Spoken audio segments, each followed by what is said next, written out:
ఇక జూలై 1 నుంచి దేశవ్యాప్తంగా 340కి పైగా కోవిడ్ కేసులు నమోదైనట్టుగా తెలుస్తుంది. కేరళలో 115, కర్ణాటకలో 64, మహారాష్ట్రలో 43, తమిళనాడులో 39, అండమాన్లో 18, ఢిల్లీలో 18, రాజస్థాన్లో 12, ఇతర రాష్ట్రాల్లో మరికొన్ని కోవిడ్ కేసులు నమోదైనట్టుగా తెలుస్తోంది.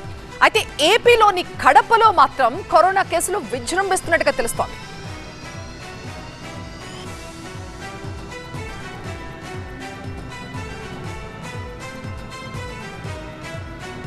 కడపలో కరోనా పరిస్థితిపై పూర్తి వివరాలు మా సీనియర్ కరెస్పాండెంట్ సుధీర్ అందిస్తారు.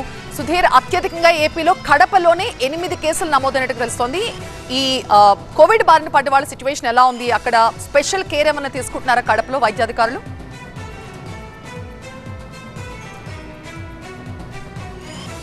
మొదటి కేసు రాజంపేటకు సంబంధించిన వ్యక్తి రాజంపేట నుంచి ఏదైతే చెన్నై వేలూరు ఆసుపత్రి ఉందో వేలూరు ఆసుపత్రికి వెళ్ళడం జరిగింది. అక్కడ ఊపిరితిత్తుల సంబంధిత వ్యాధితో అతను చనిపోయాడు.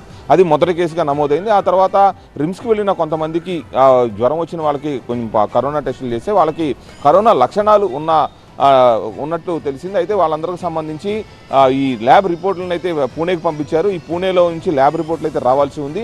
మొత్తం కడపకు సంబంధించి 3 చనిపోయారు. ఒకటి రాజంపేటకు సంబంధించిన వ్యక్తి, కడప నగరానికి సంబంధించి మాసపేటకు సంబంధించిన వ్యక్తి ఒకళ్ళు, మరొక వ్యక్తి, ఇలా 3 చనిపోయారు. మిగతా 5గురికి సంబంధించిన శాంపిల్స్ అయితే సేకరించి వారి శాంపిల్స్ అన్నింటిని కూడా పూణేకి పంపించడం జరిగింది. అయితే ఆ రిపోర్ట్లు అయితే ఇంకా రావాల్సి ఉంది. దాని మీద ఇంకా వివరణ అయితే వైద్యశాఖ అధికారులు ఇంతవరకు ఇవ్వలేదు.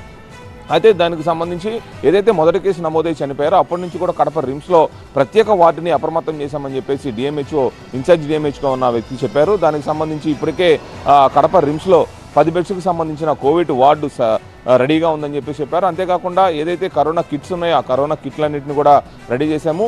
ఏదైతే ఈ 5గురు శాంపిల్స్ పంపించారో వారందరినీ కూడా హోమ్ ఐసోలేషన్లో ఉంచాము. వాళ్ళకి ఎటువంటి ఇబ్బంది లేదు. వాళ్ళకి మైల్డ్ లక్షణాలు మాత్రమే ఉన్నాయి కాబట్టి వారికి టెస్టులు చేసి వాళ్ళని ఇంటికి పంపించడం జరిగింది. వారందరూ కూడా హోమ్ ఐసోలేషన్లో ఉన్నారని చెప్తా ఉన్నారు. మొత్తం మీద మొదటిసారిగా ఏదైతే మొదట కరోనా వేవ్ తర్వాత మరోసారి కడపలో ఈ కరోనా విజృంభించడంతో ఇక్కడ అధికారులందరూ కూడా అప్రమయ్యారు. కానీ ఏదైతే ఈ కడప రిమ్స్కు సంబంధించిన వార్డులు అయితే కూడా ప్రస్తుతం అయితే వాటిని మళ్ళీ తెరిచి అక్కడ ఏదైతే ఈ శానిటరీ కిట్స్ అయితే ఉన్నాయో అన్నింటినీ కూడా రెడీ చేశామని చెప్తా ఉన్నారు. ఓవరాల్గా కడపకు సంబంధించి ప్రస్తుతం 3 చనిపోగా మిగతా 5గురు శాంపిల్స్ అయితే పూణేకి సంబంధించిన ల్యాబ్కు పంపించారు. ఆ రిపోర్ట్లు వచ్చిన తర్వాత ఆ లక్షణాలను బట్టి అవి ఏ వేరియంట్కి సంబంధించిన లక్షణాలు అనే దాని మీద అయితే ఒక క్లారిటీ ఇచ్చే అవకాశం అయితే కనబడతా ఉంది. రైట్ సుధీర్.